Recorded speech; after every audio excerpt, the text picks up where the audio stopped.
at nok hvad størstedelen af samfundet vil mene var nationale indikatorer i København. Men hvad mener den enkelte dansker? Etnisk eller anden etnisk herkomst? Det har vi undersøgt.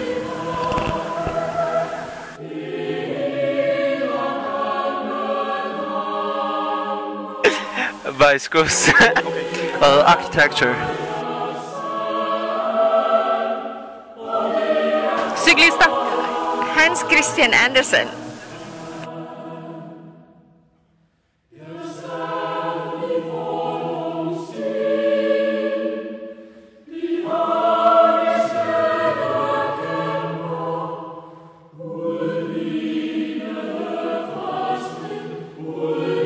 Oggi a Copenaghen, quindi la cosa che mi ha colpito di più per il momento è la presenza delle biciclette, che nel nostro paese, noi veniamo da Roma, non sono così numerose, non ci sono nemmeno così tante piste ciclabili come qui da voi, e poi c'è questa atmosfera festosa, per fortuna c'è il sole oggi e ci ha favorevolmente colpito.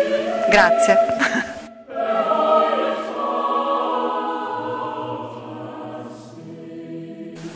Mange mener også, at det er maden som her, der er en vigtig national indikator.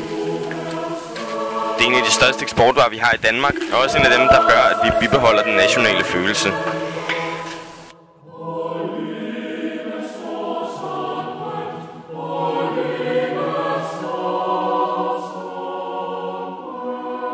Børsen.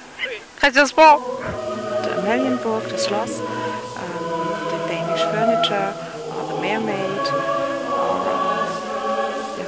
or around the Danish furniture, yes, I think so.